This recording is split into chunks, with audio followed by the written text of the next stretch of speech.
about apology tours and demanding satisfaction. I'm your host, Trucker Andy, and this week, your regular co-host back after a victorious Bills win.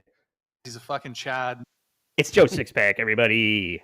How you doing? Hey, what's going on, everyone? Don't forget to go to allapologiespodcast.com to find all the links to Instagram and whatever, Facebook, Vine, whatever other fucking old platforms there are that we're not on anymore. But go there, find all that shit. And, we've been telling people to come here to YouTube to build out that channel, but we did it. Success.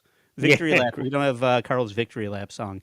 But we are kind of running the victory lap as far as that. It's no big deal, but I'm pretty happy about it. And great success. What do you think, Andy? Yeah. I mean, there's a lot to plug because we've been doing a lot of things this weekend. I particularly did Skeptical Robot. Yes, but we did Catch 22 with DJ Electra, who was on last week for one of our very first live episodes. So thanks to DJ Electra, and go check out Catch 22, where we talked about gooning. I learned so much about gooning, maybe too much. I learned more than I wanted to know about marathon jerking off. That was too much information. Han information, Joe. I had a lot. I said we could have started a whole other podcast, and that's why I sent Jerk Sock in my stead to handle that assignment. Right, and the great Casey Day Hack Ride was there and making it all extra special. So go check out the latest episode of Catch 22 and Skeptical Robot. We talked about this awesome story of a timber mill, like a forestry heir to a $13 million fortune that got scammed out of it by his psychic in the craziest way possible. There's so many layers to this guy just being a Homer Simpson type of dolt that just got taken advantage of left and right. So check that out on Skeptical Robot. And what else? I got the Edge Files coming up tomorrow, so I'm looking forward to that. Kaylee put the episode together this week. It sounds like it's a lot of nerd culture kind of controversies and scams and all of like the shadiness that comes along with Dragon Con and Comic Con and things like that. So that'll be 7 p.m. on this very channel, as well as Luigi and Kaylee's channel. So check that out, please. But I want to get everybody, I want to prime the pump for this episode, because this is another one. This is a greatest hits. This was episode 2 that we did when we were audio only. This was one of the first apologies that when I conceived of this show, I said, we have to cover this. And I wanted to have an extra special guest on to participate in this revisiting of episode 2. So please welcome to the show, Erik Nagel of It's Erik Nagel and Nothing Else. Erik, how are you? Hi guys. I love how you said you're done and exhausted with gooning, yet you're going to prime the pump as we go into all of this. Yeah, different kind of pump, but. I wasn't done with gooning. I was just getting started with it. I said we should start a whole other podcast about it. I have so many questions. It's crazy. Did you ever know you could lay on your left arm and it feels like a strange woman's doing it? Sorry, that's a different clip show altogether. Sorry. Yeah. Oh my God. You have to see this shit, Erik. These guys, he was wearing a mask because he didn't want his identity to be revealed, but it was like Minority Report, junk, but not his facial features. Yeah, and he's like, "I'm not gay, but if somebody's gonna touch my dick and there's no women around, I'll let a dude do it." Okay, well, right, you're gay then. I would have not been embarrassed about any of the gooning. I would have been embarrassed that I get together with other guys to jerk each other off during a porno marathon. That was the embarrassing part. Yeah, it's more embarrassing. Like if the guy is not gay, right, and the other guys are not gay, Yeah, that's really embarrassing that you would Mhm. you deal with that. If they're all gay guys, it's like, well, that's what gay guys do. That's Right. what they're meant to be doing. Yeah. No shame or no embarrassment in it. Oh, you're a straight guy who's married with kids or whatever. You don't know because you're wearing a fucking luchador mask while you're doing all this stuff. But hey, camera's on. Hey, Bill, what are you doing? Come Yeah. take care of this. Yeah. What are we gonna do about this? I see you have an extra hand available. Yeah. But the dude looked like Tom Cruise in Minority Report. He's got screens all over the room and all kinds of pocket pussies and women's underwear to wrap around his hand and his dick. And it's just too much. Imagine putting that much effort into something productive and not just coming as much as you can.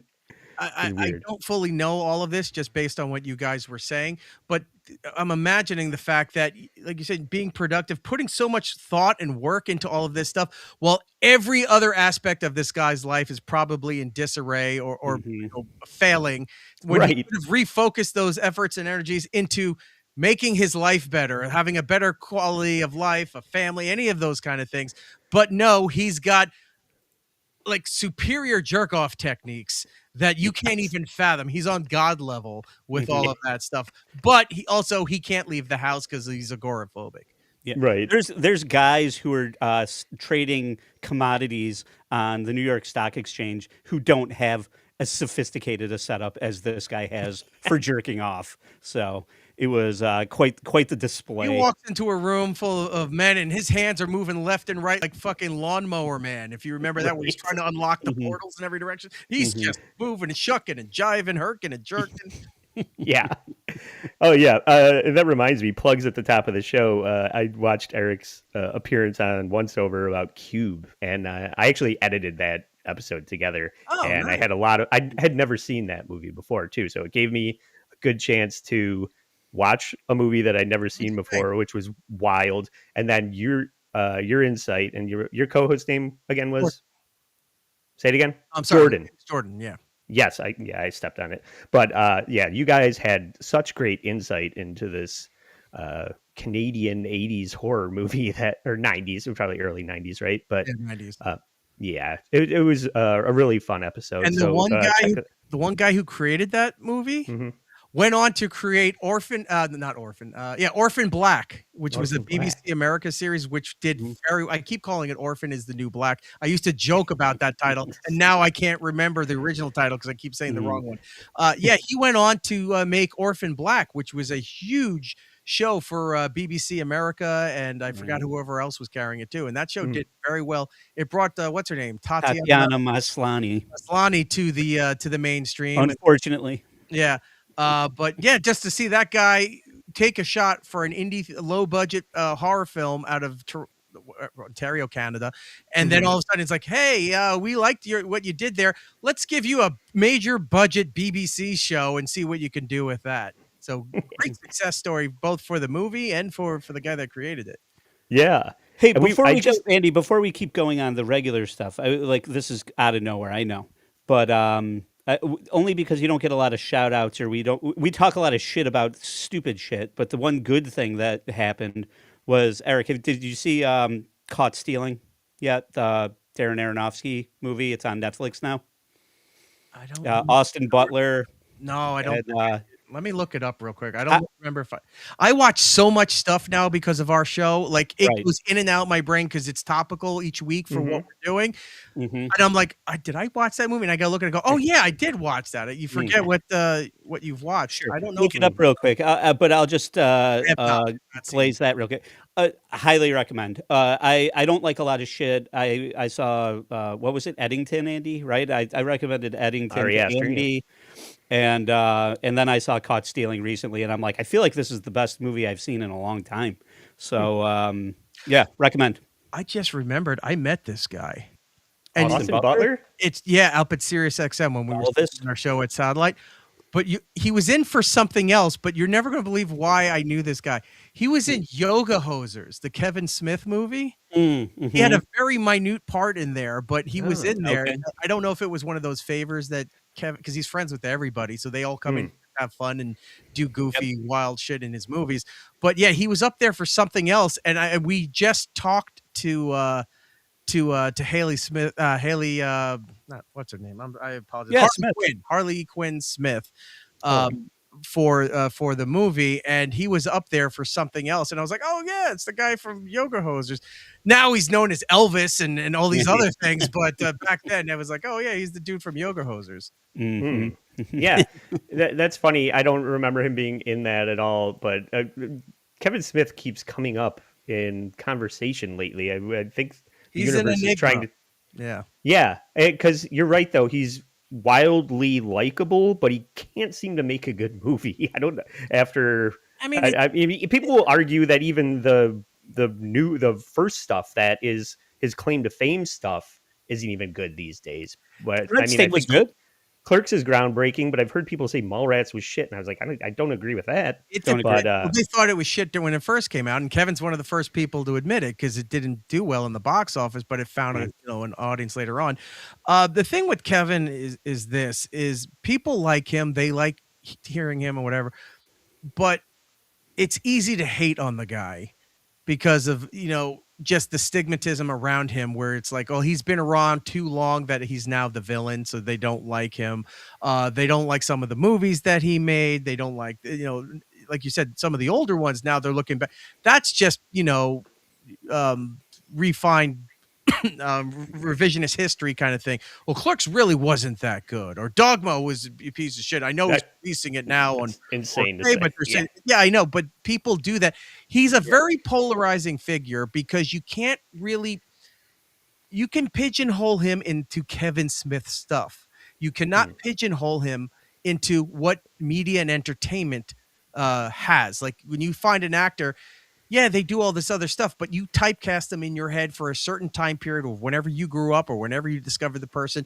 That's always going to be what you think of that person. It's like when the kid stars from the Disney and Nickelodeon shows that wind up going to be pop stars or risque, in their late teens, early 20s. They did that thing to separate from them. Sabrina Carpenter gets that shit all the time because they're like, well, she's not the same, from how I remember from the Boy Meets World spinoff thing. It's like, yeah, she's a pop star now. She's like an upper level stratosphere A-list celebrity that's doing more risque stuff that she should be doing or wants to be doing at that time period. You can't pigeonhole Kevin. They want to put him in some sort of category, and you really can't, because he does movies that he likes, that if people didn't like it, he doesn't give a shit. He enjoyed doing it, playing with his friends, I think is what he calls it. He came up with the concept. It's like, well, if the theaters aren't going to work a distribution deal, guess what, motherfuckers? I'm going to tour the movie myself, do a Q&A before, do an intro, have special guests depending on the market that they're in and all that stuff. Nobody else is really doing that stuff until he started doing it. So now it's actual business model. If you can't get your show, your movie into a proper production company or a distribution deal, go and tour it. Go take film festivals, do a Q&A, take it, rent little theaters around there, put it out on your social media, come in there, we'll take photos, we'll do all of that stuff there. He paved the way on a lot of things, not just the indie way of doing it, but his concepts of, well, how do I work around things? And people he's just one of those guys. You either love him or you hate him, or people love to hate him. He doesn't care. He's making bank either way. Right. Even podcasting, he was definitely an early adopter of this format. So, Joe, what were you saying? And I was just going to say, to expand on what Eric was saying a little bit, he created his own universe very early on, where like the characters were crossing over, and that didn't really exist. Like even like before Marvel was doing it, right? Like when Marvel came on and they did it on that large scale, but Kevin Smith was doing it where characters were like appearing in other movies. I mean, yeah, it was him and Jay sometimes, but and really groundbreaking. Even like Chasing Amy was like groundbreaking at the time. Clerks was groundbreaking, whether you like the movie or not. The way he made it was more of the story than anything else, and it was just like the way he did things, the way he interacted with people. That was at a time. I mean, this is a duh answer to everybody who knows this, but that was at a time when you didn't have easy access to high-level equipment. You didn't have internet programs or software to do audio editing, to do video editing. That wasn't at your disposal. And it was a way to work around the system that wouldn't let him in. Figured it out, and then they came to him and like, holy shit, you're what you did is good. Now you're allowed in he opened his own doorway. Nobody helped him. He did it himself.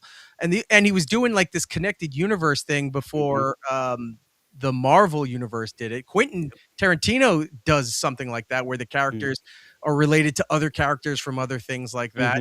The Vega They all came brothers. from comic books. They were all comic book fans where they could do all of that stuff. You could not do that with the movies. They didn't let you unless it was a sequel within a franchise of something specific. You couldn't have, well, a character from this movie is related to the character in that movie. Why? Because the character and the writer are the same guy. Well, that you're not allowed to. That movie's made over here. That movie's made over. You're not allowed to intersect the characters like. What was it? Wasn't it?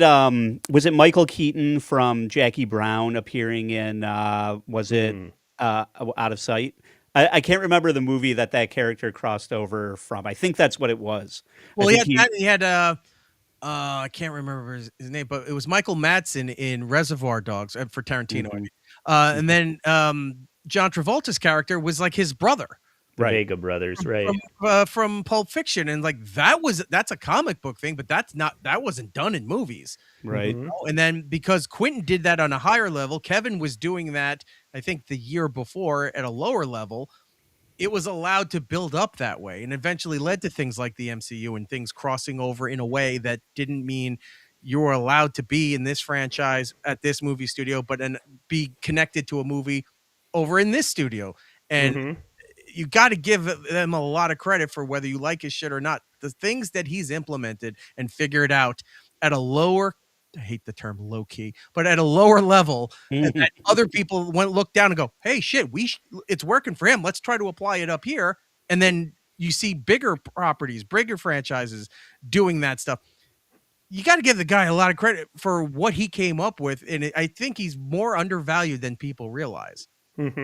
I would also say that I think, because you mentioned it before, like he'll make a movie with his friends just because he can, playing with his friends, or making a movie with his daughter just because he can and he wants to, and then he'll just make it himself and then go sell it because somebody will buy it, right? And so that's what you got to respect about him, is he's at least playing like his own game on his own terms for the most part.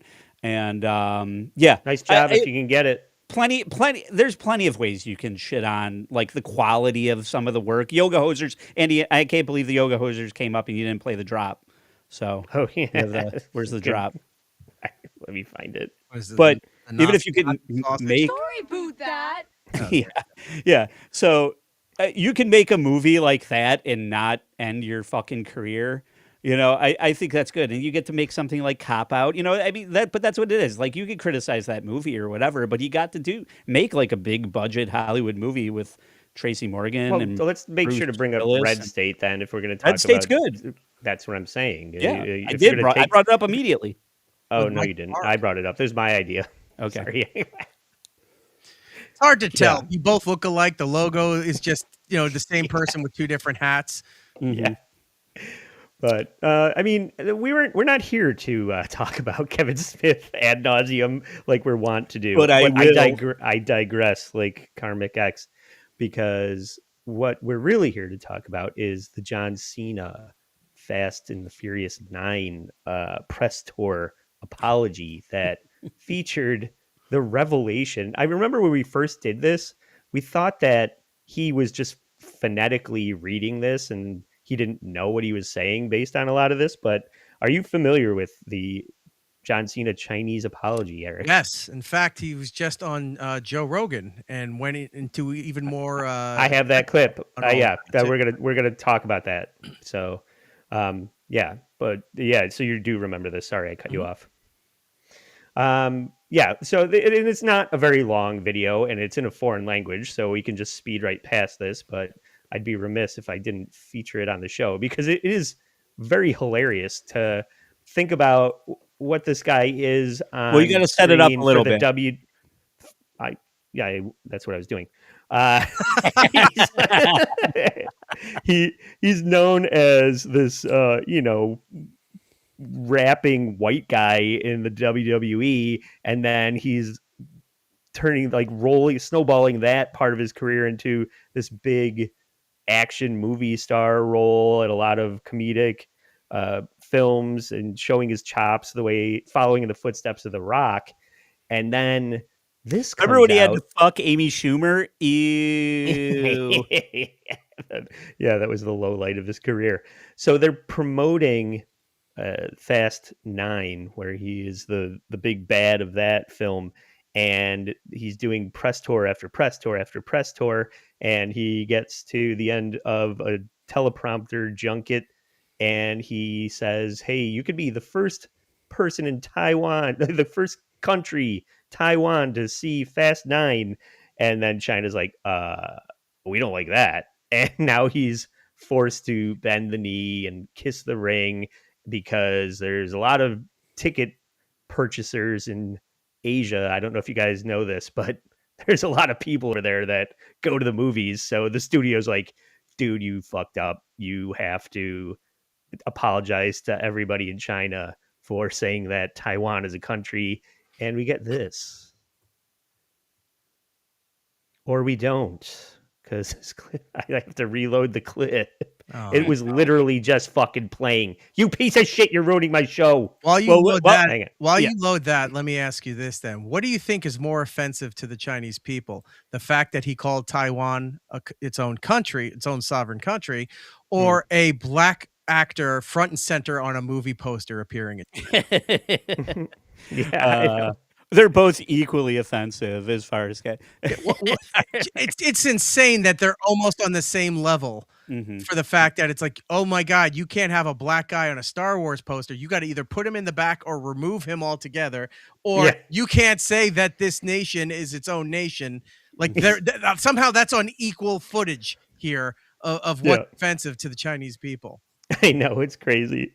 All right, let's look at this. And Iraq, if you're hearing this clip's playing in the back and there's a toggle down in the bottom left there, do you fuck with EV Mux that much? No, I use other stuff, but I'm okay. It says listen off stage at the bottom. If you click that, then you don't hear me playing the clips back, like while you're talking. And not to tell everybody that's watching this live how the sausage is made, but I don't want Eric to be distracted by me poorly running the show. Anyway, let's get to John Cena being the revelation that this guy was somewhat fluent in Mandarin Chinese just blew my mind. 你好，中国，这是叫西呢。我必须说。Is that in China? Is that how they pronounce John? It's Zhao Cena. He has to. It's probably just pronounce his name like broken English. Well, for a lot of names, it's always funny because when you see foreign reporters or something and they have to say English stuff, a lot of times there isn't an English translation.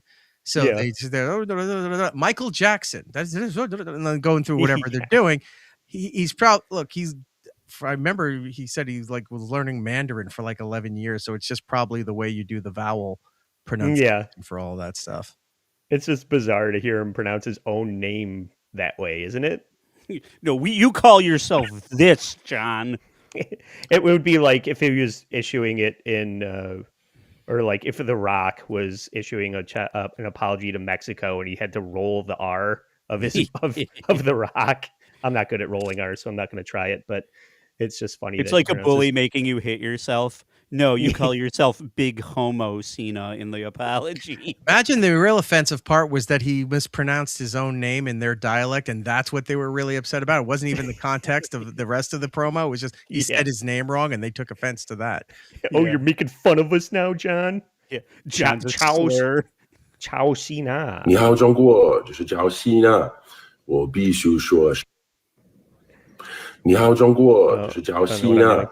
我必须说，现在，在《速度与激情》中，我做很多采访，很多，所以在一个采访，我有一个错误，所有人问我，如果我可以用中文，《速度与激情》中人给我很多资讯 information。So I remember bringing this up when we covered this initially, that the Chinese word for information is information. So let's make sure we use that in the apology. In China, you're not allowed to have any information. So that's why they don't even have a word for it. Amazing. Yeah. 很多采访，很多 information. 我我有一个错误，我必须说，现在就是很重要。That was the other thing. It's like, this is an easy one to say. So is Han. So let's just put that into the script, because we really did think somebody was coaching him through this, Eric, when we heard it the first time. I did not consider the fact that John Cena had invested years of learning Mandarin Chinese to cater to that fan base. I did not think he had the capacity to do that. I gained a lot of respect for John Cena after seeing this and learning that he was fluent in this. Rosetta Stone. Yeah. But Han information is something that Joe and I still use to this day, 3 years later. It's also a good line to use out of context, maybe for like an episode title. It's just episode 214, Han information. What does that even mean? You'd have to watch the episode to find out. Yeah. 我爱更尊重中国跟中国人，我很抱歉对我的错误，对不起，我很抱歉，你必须了解，我很爱、很尊重中国跟中国人，不好意思，在。And there you have it. I always wondered, it was like, were the Chinese people really that offended, or is it the Chinese government that was offended by that stuff? Because do you think the Chinese people really give a shit that you said Taiwan it's its own country? Like, is the sovereign people of that nation, are they up in arms across the entire region that he said that Taiwan was its own country? I think it's more the Taiwanese people saying, well, look, John Cena thinks we're a country. Can't we get our own sovereignty over here? It was a government thing. The people were not upset. No, that's true. It's like the comedy festival in Saudi Arabia. It's not, people aren't upset about the fact that you're putting on a show. They're upset about who's paying you and who. Well, I just saw a story recently to that point. It's political, not it doesn't have anything to do with anything. Because one of the things that you can't do in China is like have a lot of like ghosts and shit in the media. Like, and it was about the Disney movie Coco and how they were not going to let Coco be released in China because of all the ghosts that are in it. But after viewing it, they said, "Oh, but this movie's all about paying respect and tribute." Yeah, it's all about Mexico, but it's all about paying respect and tribute to your ancestors and the people that came before you, which is a huge thing in Chinese culture. What's their problem with ghosts? They think ghosts are real or something? No, it's a big religious offense. Anything to do with skeletons and ghosts and things like that. They had to reimagine the I almost said Maniac Mansion, which is an old video game, the Haunted Mansion in the Disney over in China there, because they were not allowed to have the ghosts. So Eddie Murphy. It's over. Yeah, they weren't allowed to have Eddie Murphy over there. They had to do it about magic and ancient spirits, not ghosts, not anything pertaining to demons and evil and that kind of thing. Your soul is caught in my... Yeah, exactly like that. No, wait, go back. I missed a couple of those things there. What was it about my hair? What was he saying about that? My hair dyed? They want to know if you dye your hair. You can even see it like right here. My kid is aging me faster than I thought, but no, I'm not. My hair is not dyed. You look great compared to the other two hairstyles that are on display on this show. Correct. No, it said they wanted you to die. I mean, a dye job. New. You know, I've been told that all my life. It's like, thanks, Mom. I appreciate it. It was a dye job with an I, not a Y. There was an old line Anthony had when we used to have this character on the show every now and then called Lady Di, Diana, who's a former military person who was a homeless recluse, an addict, a drunk, all of these things. And she called in one time, and then they're like, "Okay, we'll talk to you later. Bye." Hangs up the phone, and Anthony just, without missing a beat, goes, "Lady Di, not just a name, but a great idea." You ain't gonna top that. Hit the sweeper, go to break. Yeah. It's with an old trope that I definitely run to with, that I picked up from O&A, is always trying to figure out a way to shoehorn a bullet or somebody eating a gun into the end of a conversation is always classic. So you were saying that you were aware of his appearance on Joe Rogan. So this is kind of a more recent thing then. It only came out like 2 days ago, I think. At the time amazing. Recording this, yeah. That's crazy because I didn't even know this was a thing until I started putting together. I was looking for other John Cena centric apologies, and I found this. And your instincts of crafting this show are next level. You're just like you're like reading the zeitgeist, like it's a cascading matrix of seemingly. I didn't do this on purpose. It just worked out that we're revisiting this old topic and there's new developments. So let's hear John Cena talk about, why he found himself in the position of why he wanted to learn Chinese and what came from the fallout of this. It was pretty interesting. I got put in a bit of a hot spot. I made a pact to myself when I was like, okay, I feel fluent. We would do these global press tours, and I just happened to be on a global press tour. I'm like, you know what? I'm going to do 70% of my media in Mandarin. And I got to say, I did it. Like, I went over there, spoke, people were taking off the translator headphones, like life was good, everything was great. At the very end of the day, as with all these press tours, you do like a bunch of prompter reads. So I'm doing prompter reads for everywhere. And it's like, hey, go this place and see this movie, go this place and see this movie. And my bad, I didn't check the reads because it's like an end of a 10-hour day. You do a million of these things. And honestly, it's not your job to do that. But also, who are the people that inserted this text that told you to say that Taiwan's a country? Like, those are the people that should be fired. Not that I'm trying to get people fired, but it's like, where's John Cena's assistant? Where's the person producing this? Do you have that is vetting this shit? Does he explain this later in the show or something? Oh yeah. Do you have the explanation, or do you want me to just? Oh, let's see. Let me keep playing this because I forget.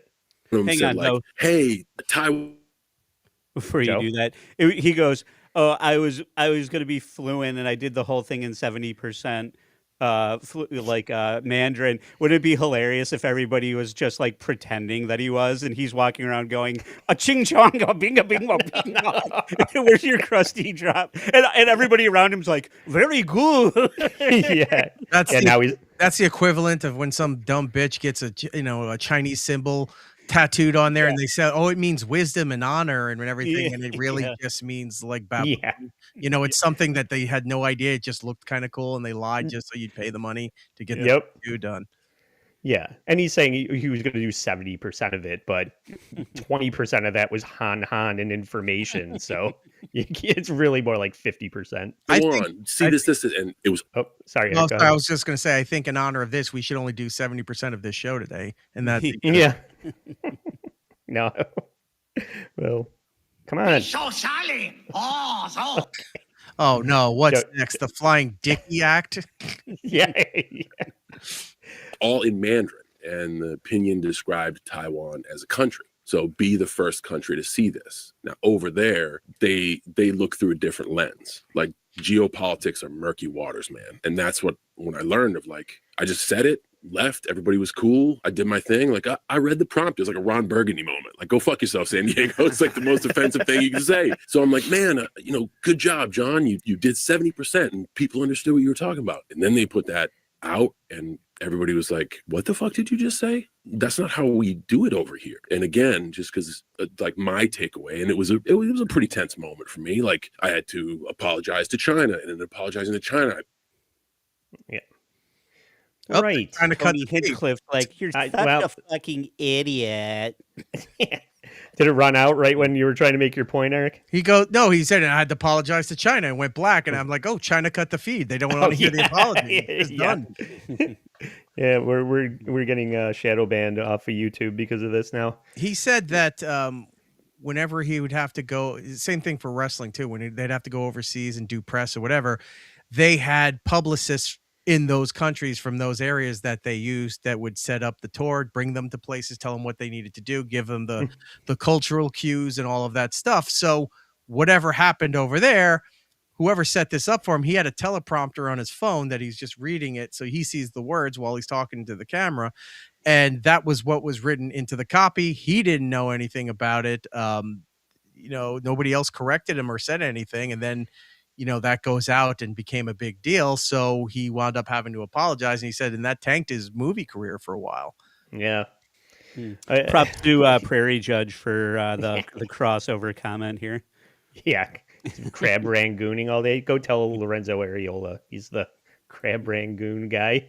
But so yeah, that's John Cena's fall from grace and return to whatever. He was never going to go very far, but those studio heads really want that yen. They have to make sure that the dollars are rolling in globally because it's a business. Wait a minute, American pandered so much to China yet wouldn't put Asian actors in the leads of their movies. You obviously didn't see Shang-Chi and the 10 Rings or whatever it was called. Yeah, that's what I was thinking. What a successful movie that everyone loved. They fucked that character up though too. There was no charisma in that. Oh, he's gonna have a big redemption arc in the new Avengers.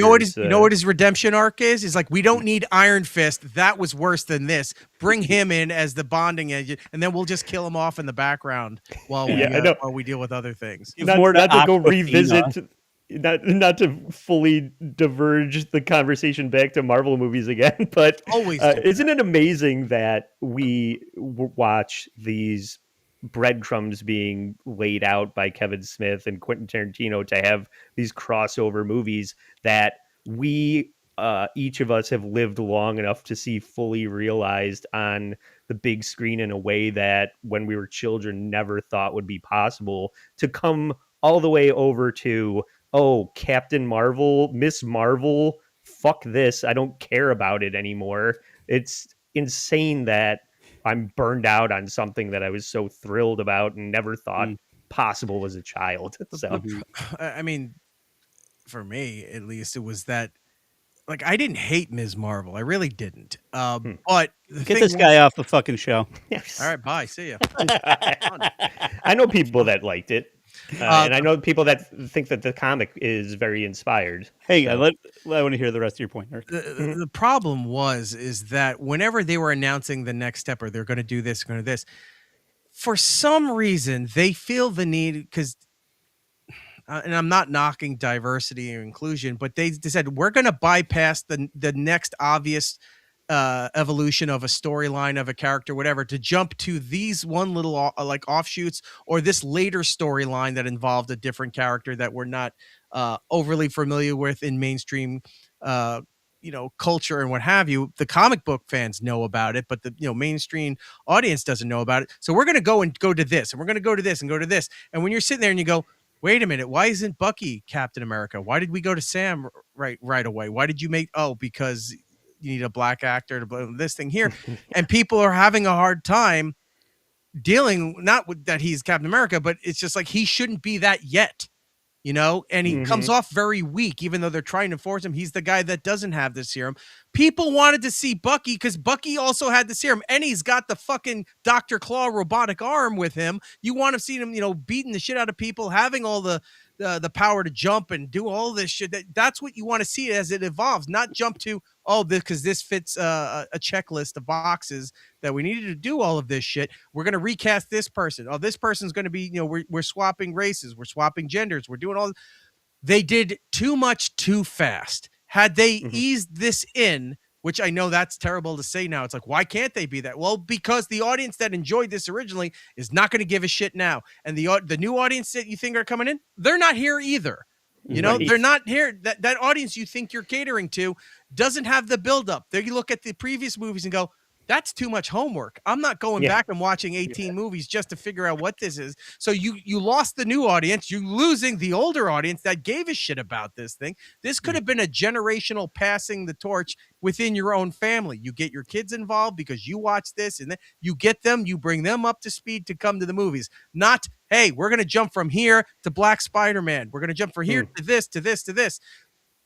Or how did it evolve in the comic books? Oh, there was a whole bunch of series that led to that. Well, why aren't we exploring that?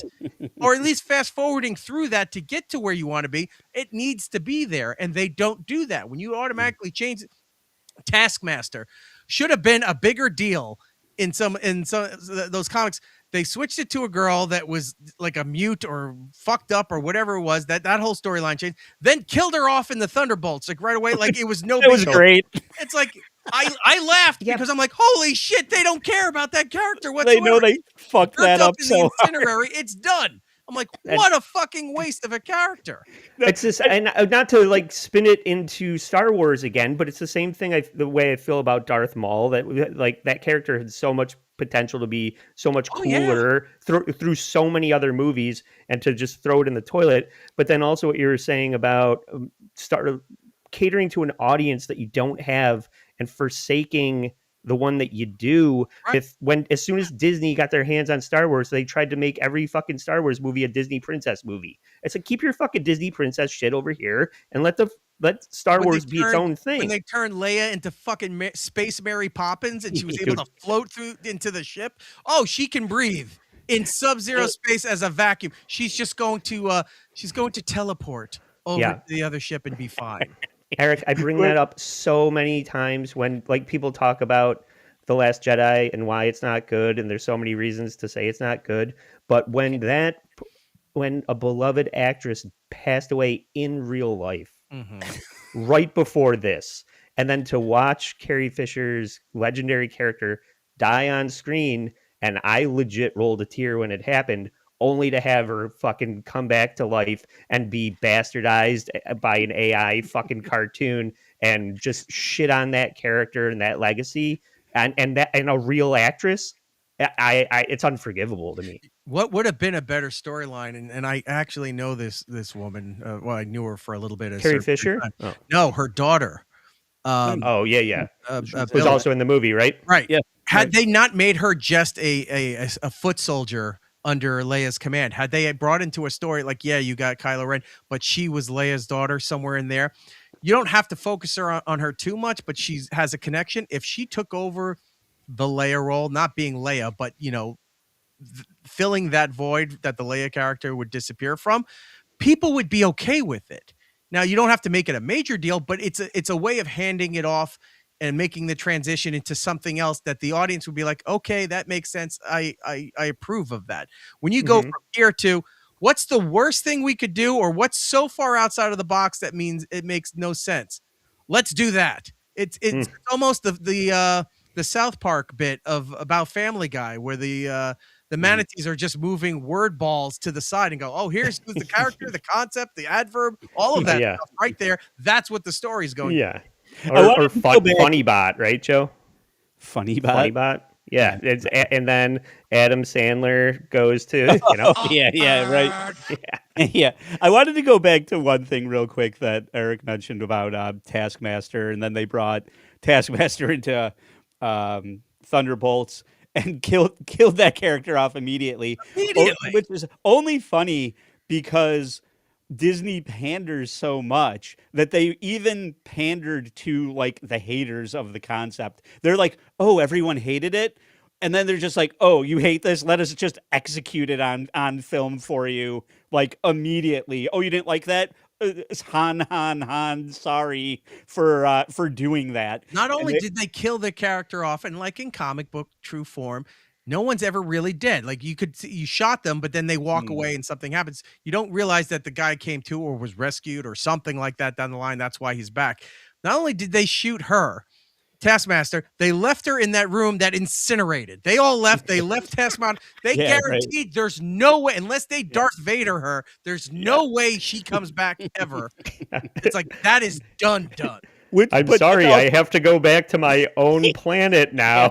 I never return. No, but that's a good point too, because even like one of the other more egregious ones was Echo, where they shoot the Kingpin directly in the fucking head, and then he comes back in Daredevil, which that was the other thing I wanted to bring up when you brought up Miss Marvel, and I didn't know if you meant the Brie Larson one or the Muslim stretchy girl. Mr. Fantastic style, which is just like get your own they fucking switched all power. her powers because they're like, well, she can't have the same powers as Mr. Fantastic. Right. He's not going to be here for another 3 years, but we Yeah. need to change it now. So now it's all light and energy. But so I was most offended by and it was clearly just a one-off standoff of that Daredevil series where he's in the bank, right? And actually it was a great episode where he's fighting everybody in the bank in that one. And they make the bank, the loan officer, like her dad or something. I'm like, who gives a fuck? Like, why is it this side character that no one could give? He doesn't have powers. He's nothing. Why is he in the fucking show? It's like, if you want to take a character and put him in, give it like a team up with a superhero or something. We just have her fucking dad as the loan officer. We need him to bank. Who cares? We need him to be there to go over into the advanced alterations to tax law with the new administration coming in. And like, it's like, we don't need to know this much. He doesn't need to be there. Also, you brought up Kingpin. Yeah.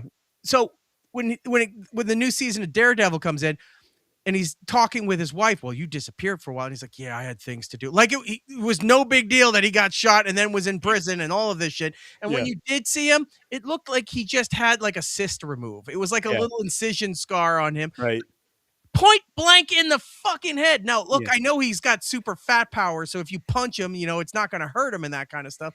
Yeah. But he's not, cosmic level where a bullet is going to phase through him. He's still a mortal human being, and that did nothing.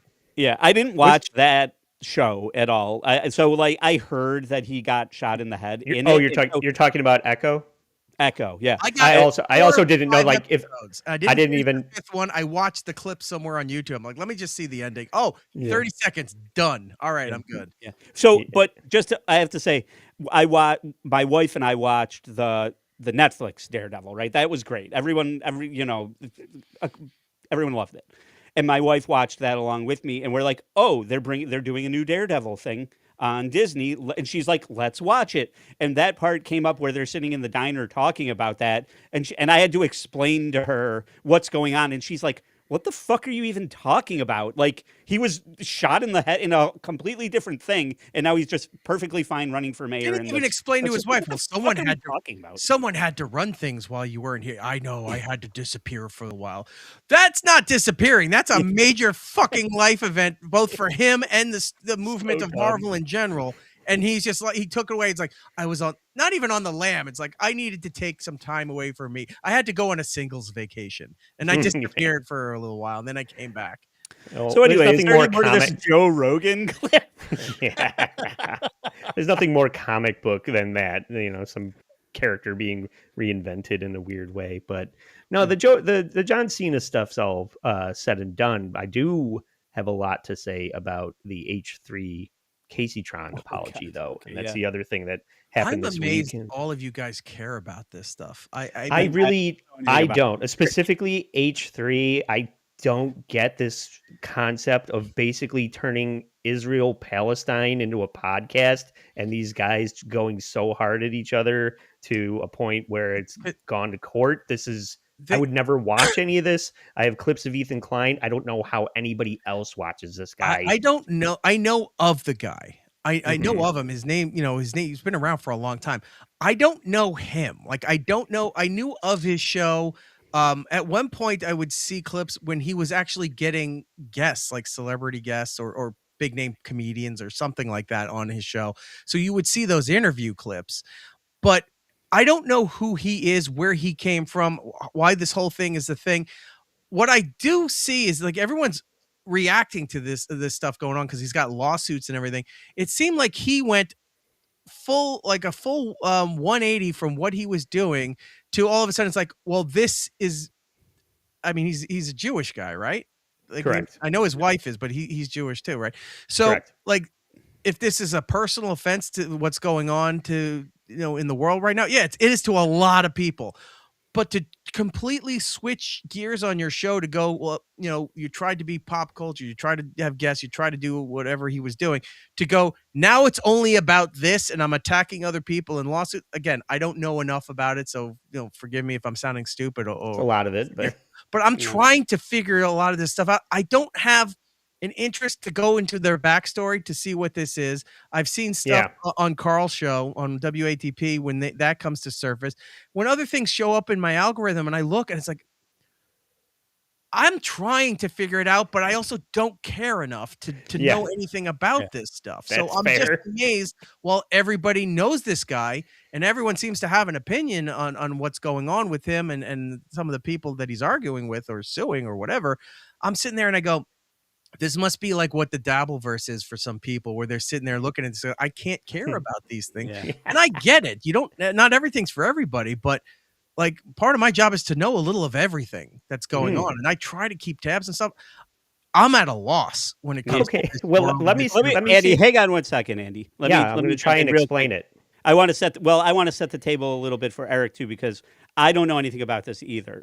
So because we are all apologies, this is an apology, and so we're covering the apology. Andy said this whole thing's going on. I said there's a billion people covering this that know way more about it. They know all the lore. They know everything. They're going to cover it much better than we will cover it. But I said because and that's fine. Because there's an apology in it, we're covering it because we're all apologies. So just so you know, neither of us know anything about this. You're not going to learn everything about it here, because I know less about it than you do probably. When you sent the link and I was looking at this, I was like, oh, okay. Cause Carl covered a little bit of it. I think Wednesday. I almost did an emergency episode just so I could beat Carl to the punch on this, but I get it, believe me. But I was sitting there looking at this stuff and I go, I mean, I understand following her because she seems nuts. Like she's kind of cartoonish nuts.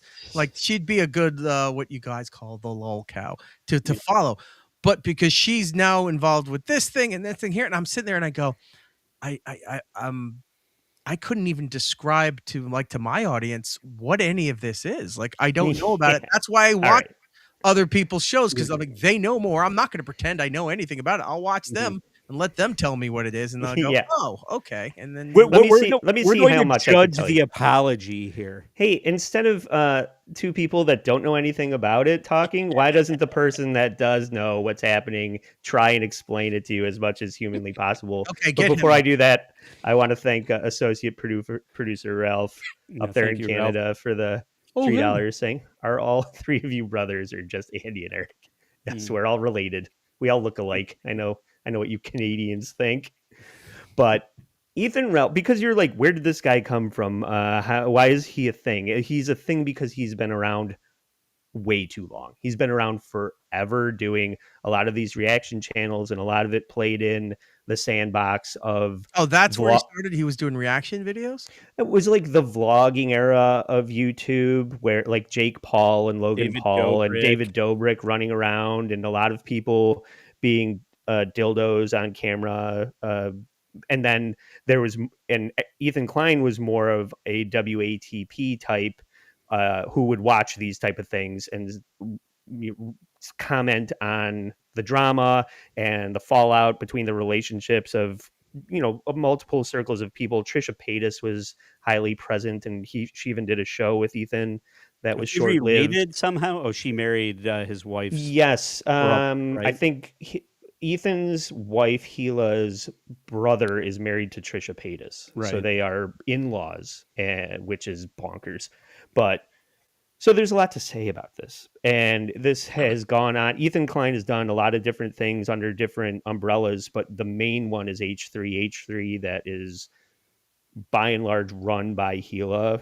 Behind the scenes, she's also on air, which she shouldn't be, for reasons that'll become obvious. But so they have been amassing this sort of media, low stakes media empire that has grown into something quite lucrative for the Kleins. Okay. So he has fuck you money to a certain extent that he's going to exert over Kaceytron, who we're going to watch the apology really soon, I promise. But, and he's not wrong in this scenario that we're going to get to, but none of these people are likable. And this includes somebody else that was his co-host, Hassan Piker, who is going to be featured later on. And that's where this is, when I said they basically took their show and made it Israel Palestine, the podcast, because Ethan and Hila are very much Jewish. I think she's very Israeli. And then Hassan was pro-Palestine.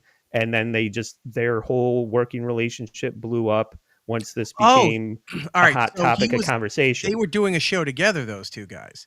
Yes, I'm pretty sure they were either they were like working together, like doing separate shows, but under the same sort of channel, or they were doing a show together. Because, like I said, he's done a variety of shows, but the one that stands out the most is the most powerful version of his show is H3.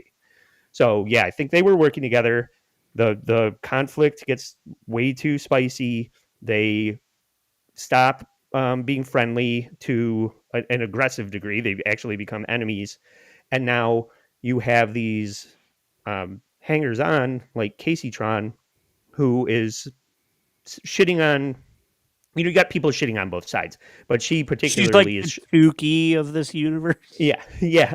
She particularly is shitting on Ethan, but not in a non-transformative way, Eric. So this is where things are going to get litigious, because Ethan watches these people, taking him to task for his show, taking being anti-Semitic in his chat, and seeing people who are being really aggressive about it in a non-transformative way. He starts taking note of people that are, and this is where he gets a little bit of credit too, like for being, it's like when Shuli porn bombed KB at DabbleCon 2. Yeah, Are you aware of that, Eric? Do you remember that? Okay. So Ethan knows that this Kaceytron character and a couple others are going to non-transformatively stream this documentary. Did I say it right? That he put together about their him and Hassan Piker's fallout. So he makes this. It's called the Channel Nuke or something famously, and it's about their relationship blowing up. Now, what he does that is the secret sauce, or like the thing that is gonna fuck it. This is the trap that he sets, is that he copyrighted, whatever it is, the video before he airs it for the first time. So he's promoting it, copyrighted, doesn't tell anyone it's copyrighted, thinks that a lot of people are going to do what we all do, which is clip whatever we want, show it on our show, tell a fucking dick joke, and it's transformative. Except these people that are talentless just show the video on their channel. And they do the whole thing. Yeah. So in a non-transformative way. So gotcha, bitch. You just showed my copyrighted video on your channel. I have all the reason to take you to court. And that's what he did. And that's where the fuck you money comes in, because now he can fund these court cases that these other people can't. So, long story long, these people have been in litigation for several months, and this person, Kaceytron, is one of the people that doesn't have a pot to piss in or a window to throw it out of. So when it comes time to say, you lost the court, what's the settlement? What can you give us? She's been GoFundMe funding her court case and collecting, surplus of money in that degree. All that money that people are giving her to finance this court case now goes to the Kleins. So if you're thinking that you're supporting Kaceytron, you're supporting her enemy, the Kleins. Why does I miss something? So if she has the GoFundMe, she's making all this money from it to pay her legal costs, right? Right. Is that what you're saying? Okay. Yeah. So she's paying the legal costs. The extra money is going to the Kleins. Why is that? They awarded damages? This is like yes. Okay. And this is yes. So this is the settlement that they've reached. It includes a pittance that Ethan Klein couldn't really care less about. He makes that much a month. Whatever the surplus was left over of her GoFundMe is pennies to him.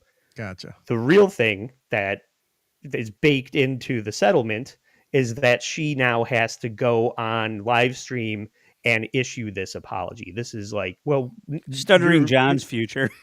Your penance is publicly humiliating yourself. So that's what this video is. And I hope that it didn't take too long to explain, but let's hear her, we can. Does anybody have any questions at this point? I'm sure I will after watching. Yeah. So go ahead. Okay. Let's watch it. I want to begin by stating I take responsibility for infringing the content nuke. The lawsuit was not frivolous. When I said the lawsuit was frivolous and based on misogyny, it was to garner sympathy, protect my own reputation, and retaliate against the Kleins. This lawsuit has given me a greater understanding of copyright protection, people's copyrights, and the importance of protecting copyrights in the online content creation community. Okay. So she doesn't seem like a very bright individual at his first impressions, right? All right. Yes, because that leads to my second question then. Was she told that she had to issue an apology and this is what she wrote? Or did she have to issue an apology that the Kleins gave to her and that's what she had to read? That's a good question. That's unclear to me, I think. Okay. Because she doesn't have the 3.5 million that, or whatever it is. So she's just like, I guess I'll read whatever you tell me to read. Yeah, right. Yeah, I was just Rumpled Trenchcoat. I was just using the porn bomb as a maybe like a more relatable point of reference to something similar. The details of those two incidents are quite different, but yeah, I can't imagine she even wrote this. She can barely. This is the most lucid she's ever been. She normally is constantly hitting the bong. That's why the other thing was non-transformative. She's just sitting there getting high, watching something that somebody else did because she's not talented, and it's just a way for her to get views on her channel. She's just letting Ethan do her show for her. Can we think of anybody else that does it, Kevin Brennan? It is important for the entire content creation community to respect the intellectual property rights of other creators, and I will adhere to the lessons I've learned throughout this process going forward. I also want to make clear that I did not receive any support, financial or otherwise, from Hassan Piker. Hassan never even reached out to me privately to offer words of support. Speaking honestly... Okay, so this is partially where you start to hear the Ethan Klein voice in the copy that she's reading, because it's going to come up in something we're going to watch after this. My other enemies. Yeah. Well, you're also my enemy.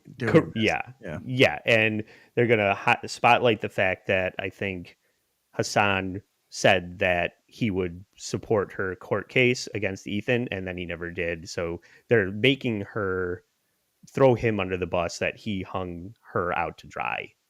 And that's going to come up a lot later. I found his indifference to my suffering hurtful, especially after he hinted he might help me behind the scenes.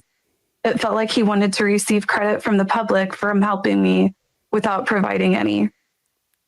As to the GoFundMe money, to the extent there are any remaining funds after I pay my attorney's fees, I have agreed to pay the remaining funds to the Kleins. The funds will not go to anyone else, including Denims or Frogan, to defend their lawsuits. For the record, I have agreed to cooperate with the Kleins in their litigation against the H3 Snark mods for promoting my live stream to the extent that I am able. I will offer my support, including testifying under oath to everything I have just stated. Okay, so now... What's Snark mods? It's like Doom for H3. They basically go and watch Ethan's channel, and they clip up his shit and go on Reddit and make him look like an ass. It's like Shuli's Anonymous, I would say. Gotcha. I'm not 100% sure about that. This is just my read on after having watched this 3 times. To help their cause. I also want to take the opportunity to acknowledge other misconduct and bad behavior I have exhibited online. For example, weaponizing the death of Asmongold's mother was inexcusable. I should know better because I have 3 disabled people that rely on me. This is, I don't know if this is like a sympathy card type of play or why they would make her bring that up. Maybe she did have a hand in writing this, and she's just trying to get please don't hate me. And we're going to see that it doesn't work in the next clip, but yeah, I'm, and that's what Prairie Judge is saying over here. She's like online all the time, like 90% of the time she's online. So she's probably just trying to escape that home health, like the movie Catfish, where your whole life is just taking care of an invalid. So you're doing something ridiculous online. That's kind of her situation, I think. Moving forward, I will do better. I also want to apologize to the crew of the H3 podcast. Okay. Now this is where you know that Ethan definitely had a hand in, or like the messaging of this. It doesn't sound like, obviously she's reading it. It looks like there's somebody standing behind the camera with a beheading machete. So, this is under duress. It 100% reads as under duress, right? I'm curious. If she's forced to do this apology, does the court even see the apology? Or did they just state, and it's like, well, they're going to issue their representatives will send you an apology, and that's when you're going to read. Yeah. Because if the court saw this, I think they would be like, all right, this is going a bit above and beyond what is necessary for what this is doing. Yeah. I know, but they must see some version of it. The way that Aaron Imhold's judge was watching Steel Toe to make sure that he wasn't talking about his ex and Nick Rekieta, and turns out he was. So I think they have to see it at some point. Does the court see this? Now it's like somebody's throwing used. Like I would like somebody to throw used kitty litter on her while she reads it too. Like what is punishment enough? You know, that's where negotiations happen, Joe. That's why it's a settlement. Spoiled fish. You know, what's beyond the pale here? Can we throw Rotten Tomatoes at her while she does it? Mm-hmm. And it's definitely exactly what this is. This is public humiliation. As a telestrator, he's drawing dicks and flies on her and everything while she's doing all this. Well, I mean, that's what this turns into.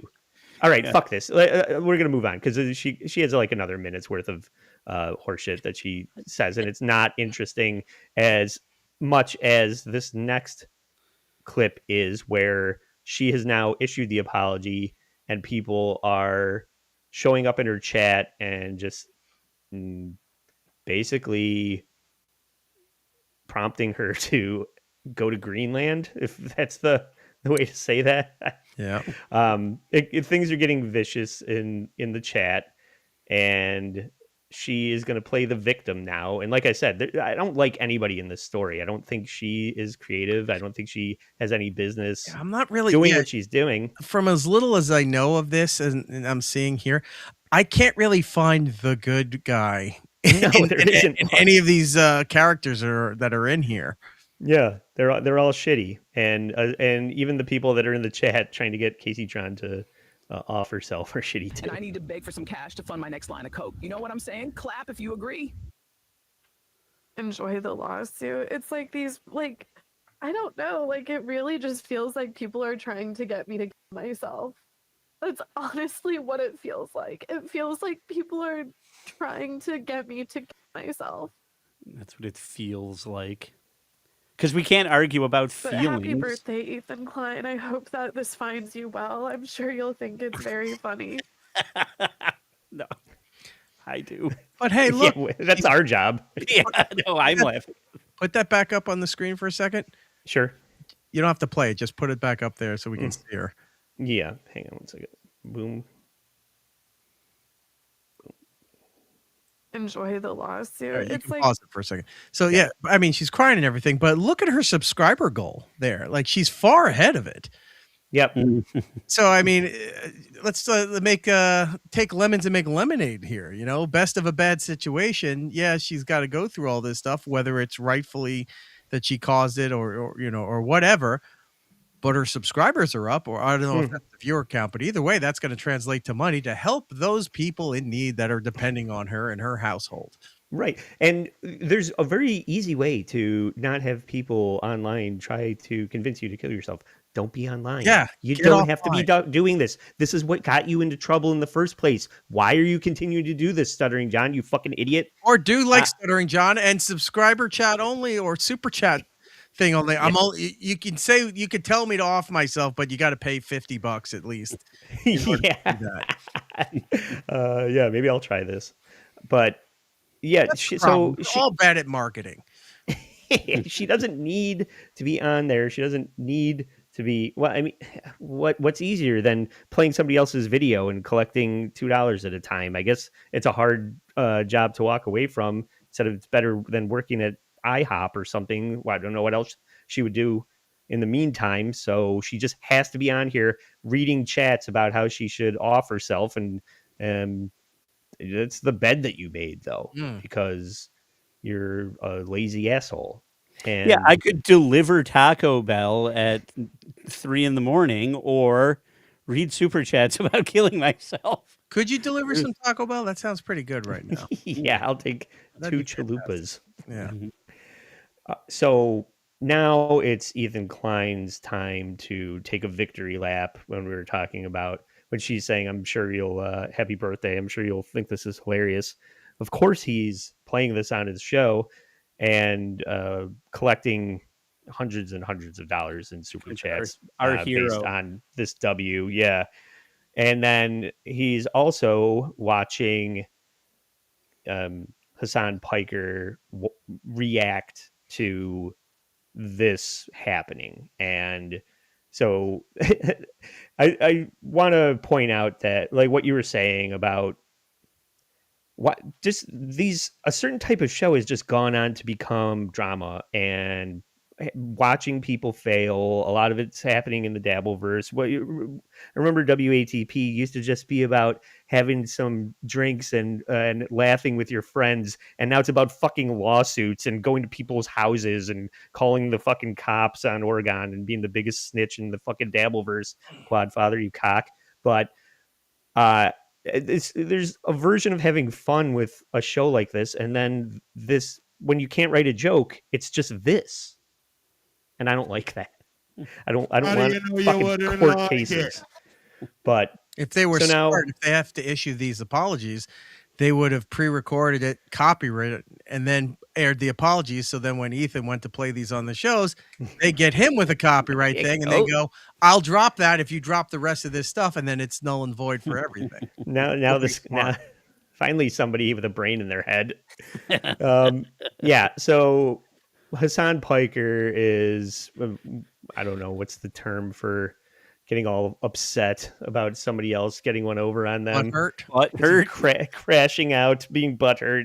And then Ethan is watching that and having a one-sided, that's the other thing that happens in the Dabbleverse, where people have one-sided argument with a video they're watching. Yeah, they can't hear you, asshole. This is not a conversation. Yes, they can. You just have to yell louder. Yeah. And assign their own meaning to it. Right. All right. So here's Hassan. He reacted to it. Let's see. This is a sincerely written apology. No, they're going to fucking be like,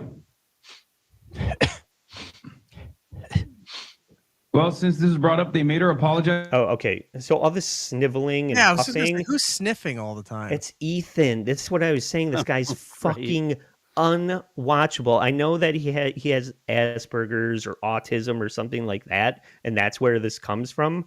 But I don't know how his wife sleeps next to him. I don't know how anybody listens to this for an extended period of time, when every time sometimes when he's in the middle of a sentence, whenever he's not talking, he's snorting and sniffling, and it's insufferable. But it's one of the biggest fucking shows on the internet. The Asmongold too. This shit's got to stop. Again, great. Didn't make her do anything. And by the way, she did not lie in that at all. In fact, she said she would testify under oath to everything she said in it. Yeah, I didn't make her do anything. So she would have done this whether you copyright trapped her into a legal battle that she couldn't afford, and then said the only way for you to get out of this is to make this video. But you didn't make her do it. Okay, if you say so.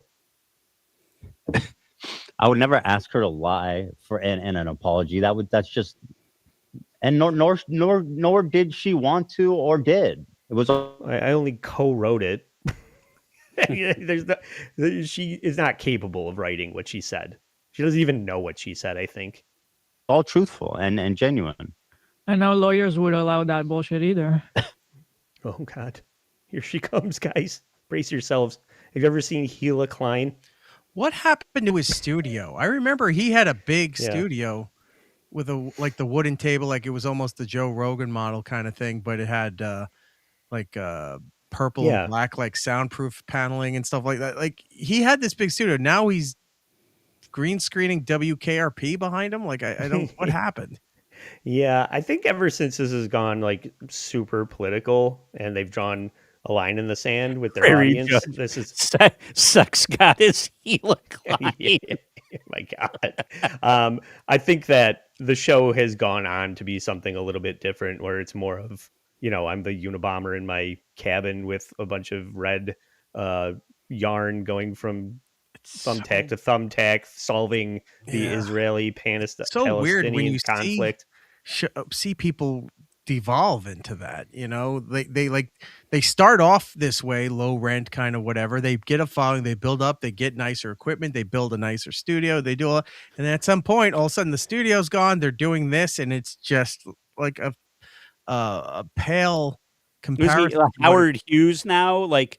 Is it like, well, I'm so successful that I know what's entertaining, right? And what's entertaining is tan shirts and brown jackets and and whatever I'm saying. I'm successful, so I know. Do you think it's to make him look like to take him more seriously? I don't know. Look like an old newsman or something. Yeah, it's definitely a different vibe of a show from watching David Dobrik drive around launching, shooting a T-shirt cannon full of $100 bills into the air, and reviewing that, as opposed to having strong political takes about Israel. So I do think he's trying to reinvent the show for better or worse.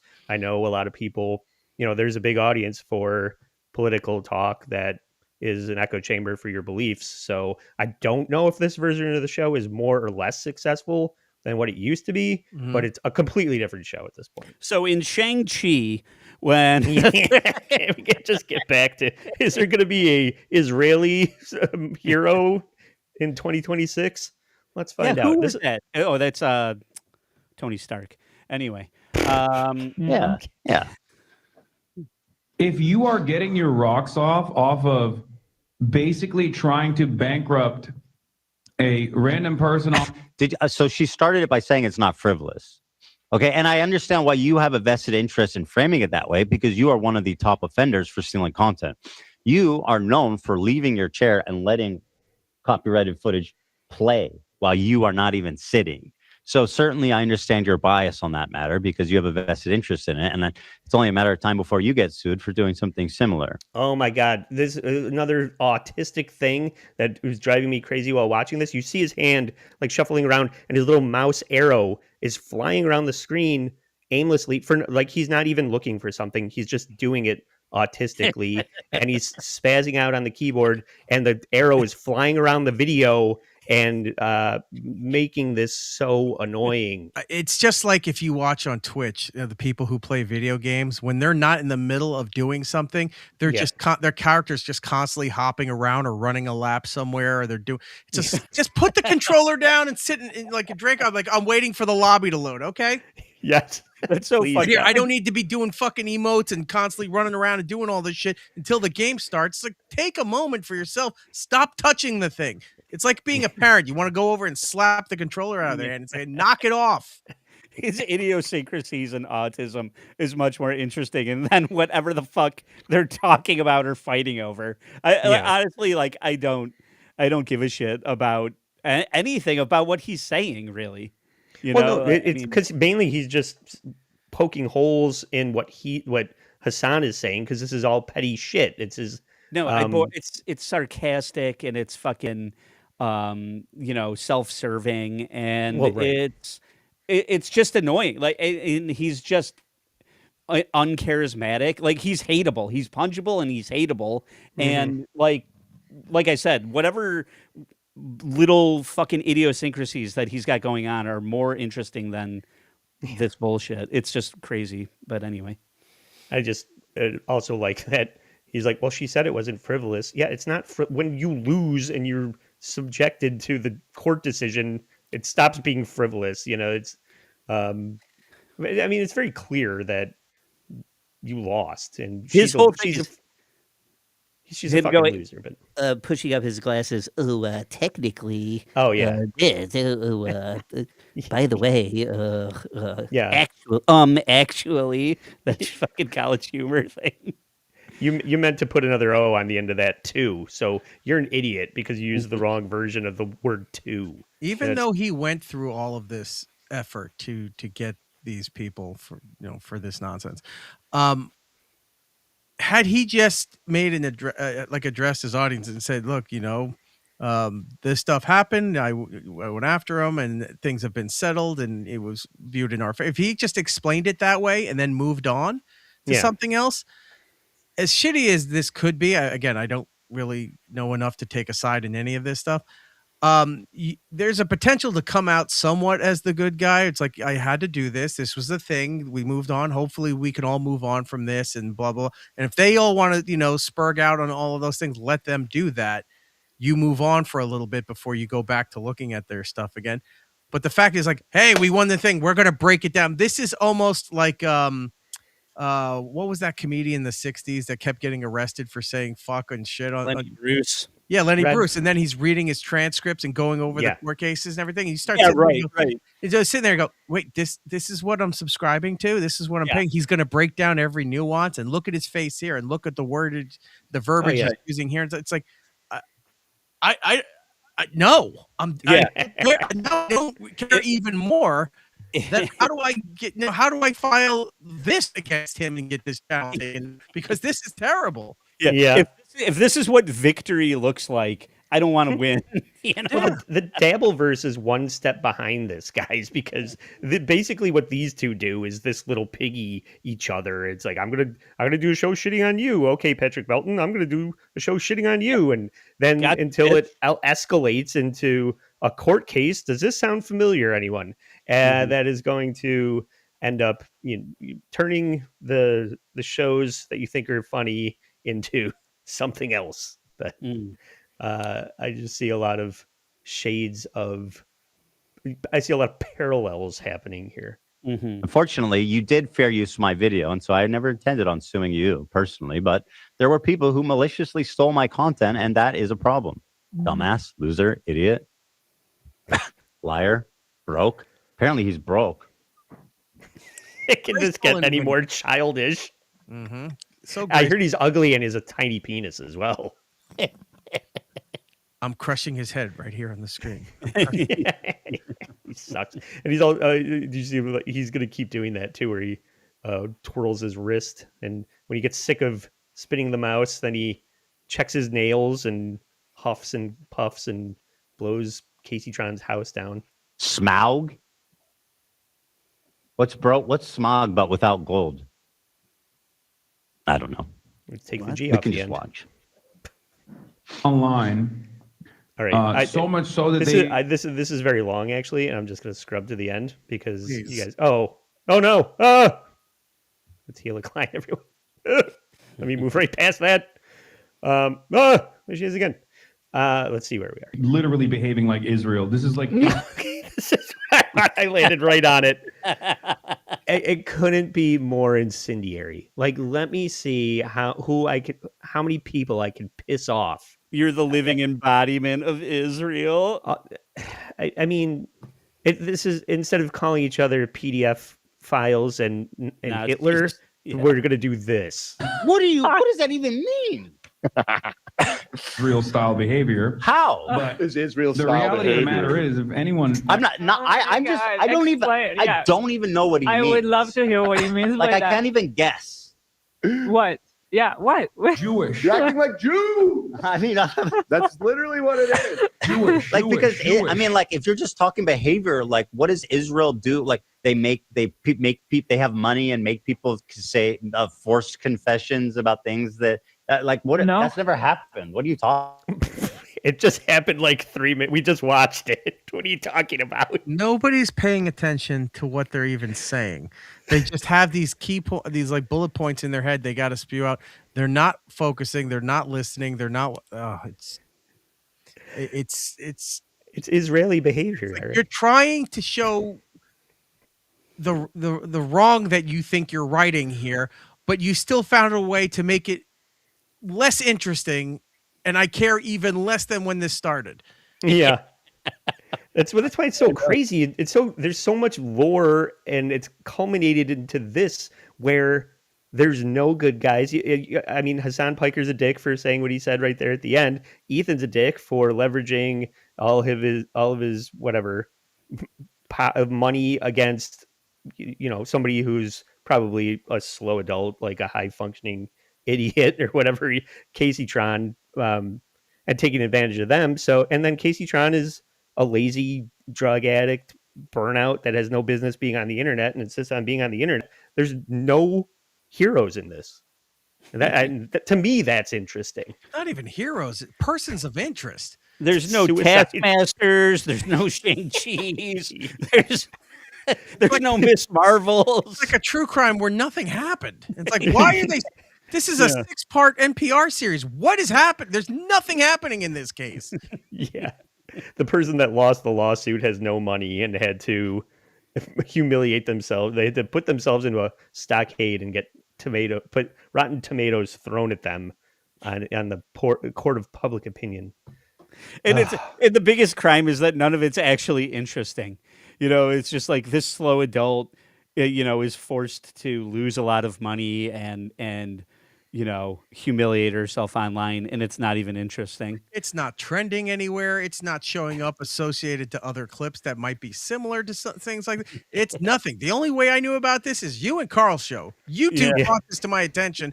I didn't know anything else about it, and I still haven't seen anything since. Yeah.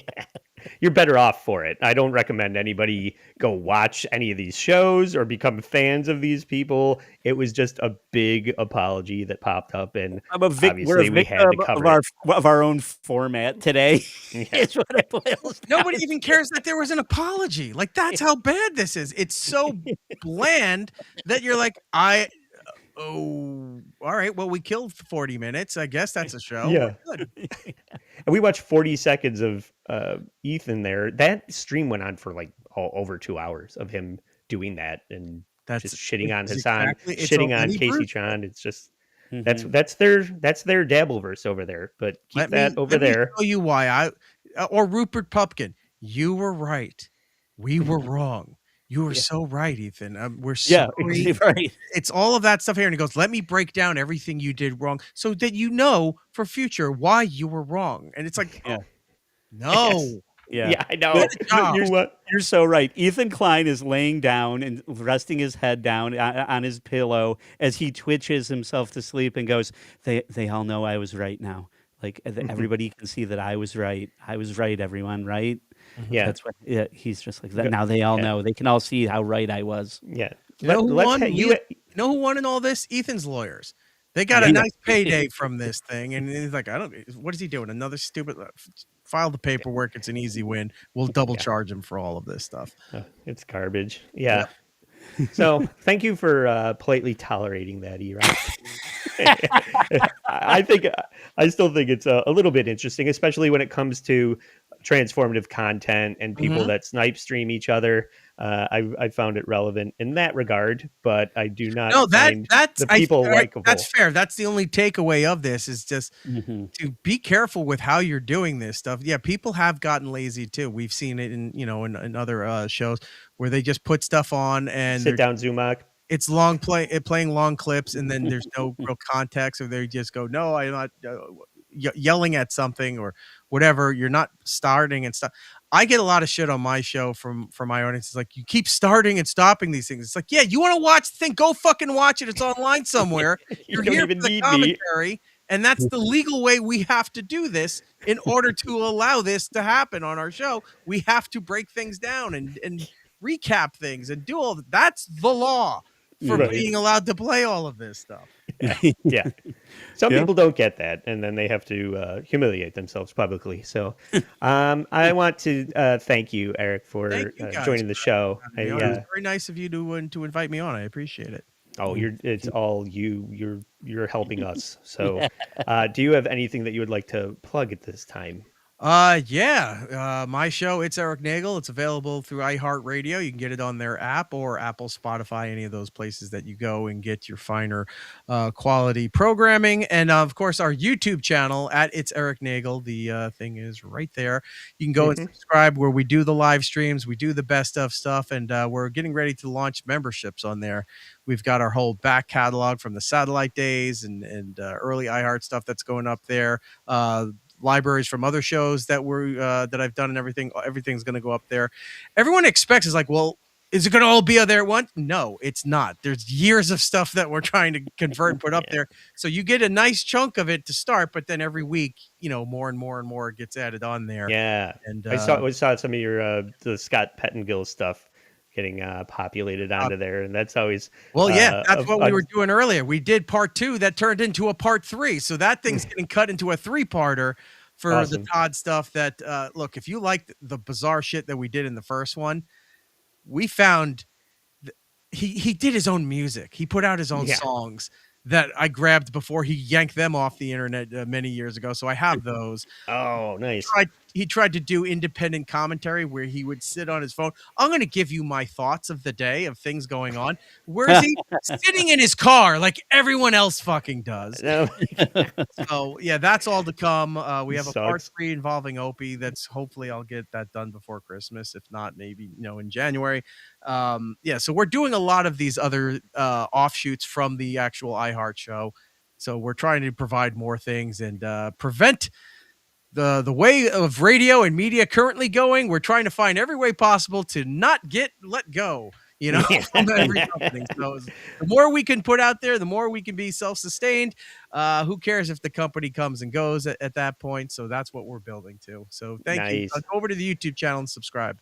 Yes, it's in the episode description. So go subscribe and like over there, and then go and subscribe to our Patreon. We now have a $3 tier over on Patreon with a spicy new co-host. Nelly is on every Sunday for all our Patreon members, and we just did an episode with Husey about the Diddy doc that just came out on Netflix. So that was a lot of fun to talk about. I'll put a couple of teasers out for free, but it's on members only on YouTube and Patreon for $3 a month.